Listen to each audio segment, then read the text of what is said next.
எல்லாருக்கும் வணக்கம். Welcome to bring divine mind channel. நான் உங்களோட மத்தி. Thank you so much for supporting me. இன்னைக்கு நம்ம பார்க்க போற டாபிக் என்ன அப்படின்னு பாத்தீங்கன்னா, பாசிட்டிவ் பேரண்டிங். எப்படி ஒரு பேரண்டா நம்ம எப்பயுமே பாசிட்டிவா இருக்கிறது, அதுக்கு என்னென்ன பண்ணணும், அதுதாங்க பார்க்க போறோம். சரி, வாங்க டாபிக் உள்ள போலாம்.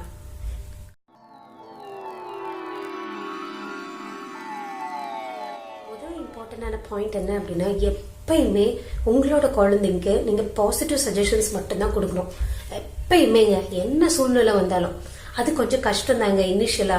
ஏன்னா கொஞ்சம் கோவம் வந்துச்சுன்னா வார்த்தைகள்லாம் நமக்கு நெகட்டிவா தான் வரும் இல்லையா?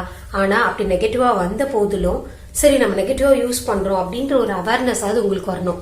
வந்த உடனே திரும்ப உங்க குழந்தைய கூப்பிட்டு கன்சோல் பண்ணி திரும்ப கொஞ்சம் பாசிட்டிவ் வேர்ட்ஸ் யூஸ் பண்ணிக்கோங்க. ஸோ எப்பயுமே எல்லா சூழ்நிலையிலையும் மோட்டிவேட் பண்றதுக்காக நீங்க உங்க குழந்தைக்கு பாசிட்டிவ் சஜஷன்ஸ் மட்டும்தான் கொடுக்கணும். இதுதான் ரொம்ப ரொம்ப முக்கியம். இதுதான் என்னோட ஃபர்ஸ்ட் டிப். இதுக்கு ஒரு உதாரணம் சொல்றேங்க. ஒரு குழந்தை இருந்தாங்க, அதாவது ஒரு பையன். அந்த பையன் ஸ்கூல் விட்டு வராங்க. ஸ்கூல் விட்டு வந்த உடனே கையில ஒரு லெட்டர் மாதிரி ஒண்ணு வச்சிருக்காங்க. அதை அவங்க அம்மா கிட்ட குடுக்குறாங்க. சோ அவங்க அம்மா கிட்ட கொடுத்த உடனே அவங்க அம்மா அதை பாக்குறாங்க. அந்த லெட்டரை பார்த்த உடனே அவங்களுக்கு அப்படியே கண்ணீர் பொங்குது. அதை பார்த்தோன்னே ஒரு ஷாக்ல அப்படியே அந்த லெட்டரையே பார்த்துட்டு கண்ணீரா வருது அவங்களுக்கு. அதை பார்த்துட்டு அந்த பையன் கேக்குறாங்க, என்னம்மா ஆச்சு, அப்படி என்னம்மா இருக்கு அந்த லெட்டர்ல, ஏன் உங்களோட கண்ணெல்லாம் கலங்குது அப்படின்னு சொல்லி கேக்குறாங்க. அதுக்கு அவங்க சொன்னாங்க, ஒன்னும் இல்லடா கண்ணா, நீ ரொம்ப ரொம்ப அறிவாளியா, செம்ம அறிவாளியான பையனா, உனக்கு பாடம் சொல்லி கொடுக்கற அளவுக்கு இந்த ஸ்கூல்ல டீச்சர்ஸ் எஃபிஷியன்டா இல்ல, அதனால நீங்க உங்க குழந்தைய ஸ்கூல்ல விட்டு எடுத்துட்டு போய் வீட்டுல வச்சே சொல்லி கொடுத்துக்கோங்க அப்படின்னு எழுதியிருக்காங்க. அவ்வளவு அறிவாளியா நீனு அப்படின்ற மாதிரி சொன்னாங்களா. உடனே இந்த பையன் சரி ஓகேம்மா நான் வீட்டுல வச்சே படிச்சுக்கிறேன் அப்படின்னு சொல்லிட்டு என்னென்ன புக்ஸ் அவங்களுக்கு பிடிக்குதோ அதெல்லாம் என்ன பண்ணுவாருன்னா வீட்டுல வச்சே படிக்க ஆரம்பிச்சாங்களாம். சோ இதுதான் நடந்தது. குழந்தை வேற யாரும் இல்லைங்க, நம்மளோட தாமஸ் ஆல்வா எடிசன் தான். அதுக்கப்புறம் என்னாச்சு அப்படின்னு பாத்தீங்கன்னா, கொஞ்ச நாள்ல அவங்க அம்மா உடம்பு சரியில்லாம இறந்துடுறாங்க. கொஞ்ச நாள் கழிச்சு இந்த பழைய திங்ஸ் எல்லாம் ஒதுங்க வைக்கும் போது என்ன பண்ணாங்க அப்படின்னா, தாமஸ் ஆல்வா எடிசனோட கையில இந்த லெட்டர், அதாவது முத ஸ்கூல்ல இருந்து வாங்கிட்டு வந்தாங்க இல்லையா, அந்த லெட்டர் கையில கிடைச்சிருக்கு. சோ அதை ஓபன் பண்ணி பார்க்கும்போது பார்த்தா, உங்க பையனுக்கு நாலேஜே இல்ல, அவர் இந்த ஸ்கூல்ல படிக்கிற அளவுக்கு ஃபிட் கிடையாது, அதனால தயவு செஞ்சு உங்க பையனை ஸ்கூல்ல இருந்து கூட்டிட்டு போயிடுங்க அந்த மாதிரி எழுதிருந்துச்சா. Negative suggestions and negative comments மட்டும்தான் அந்த லெட்டர்ல இருந்துதான். ஆனா அவங்க அம்மா என்ன பண்ணாங்க பாத்தீங்களா, பாசிட்டிவ் சஜஷன்ஸா அதை மாத்தி அந்த குழந்தைகிட்ட சொன்னாங்க. அவங்க அப்படி சொன்ன காரணத்தினாலதான் இன்னைக்கு நமக்கு ஒரு மிகப்பெரிய சயின்டிஸ்ட் கிடைச்சாங்க இல்லைங்களா?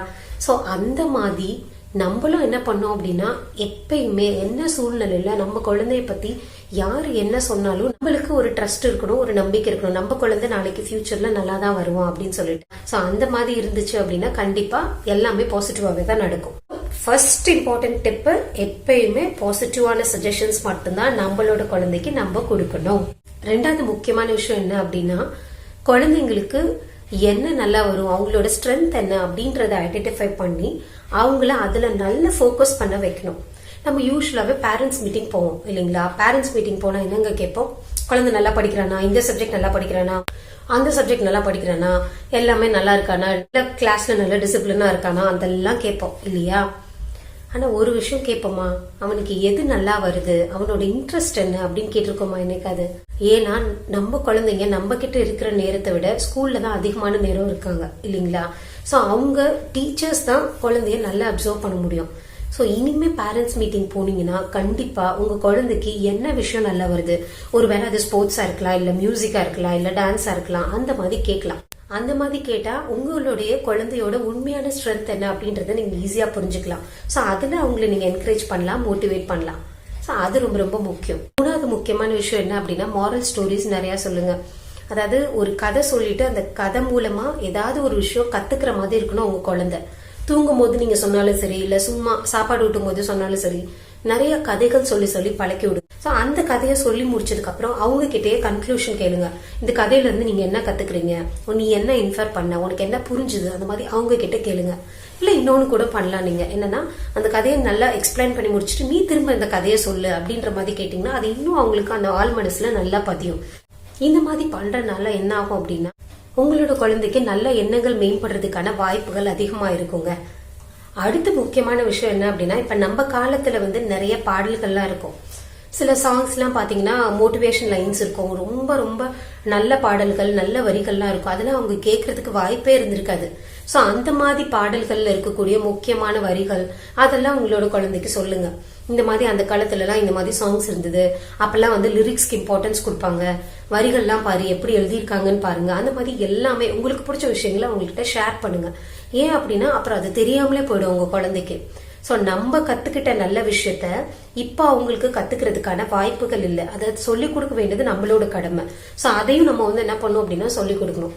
சோ அப்படிலாம் சொல்லிக் கொடுக்கும்போது என்ன ஆகும் அப்படின்னு பாத்தீங்கன்னா ஆட்டோமேட்டிக்கா உங்களோட குழந்தைக்கு ஒரு பாசிட்டிவ் வைப்ரேஷன் வந்துடும். இதெல்லாம் நீங்க பண்ணீங்க அப்படின்னா கண்டிப்பா நீங்க ஒரு சக்சஸ்ஃபுல் பேரண்டா தாங்க இருப்பீங்க. ஹோப் இந்த வீடியோ உங்களுக்கு எல்லாருக்குமே ரொம்பவே பிடிச்சிருக்கும்னு நினைக்கிறேன். இந்த கண்டென்ட் உங்களுக்கு உண்மையா பிடிச்சிருந்ததுன்னா நீங்க உங்களோட ஃப்ரெண்ட்ஸ் கிட்ட ஷேர் பண்ணுங்க.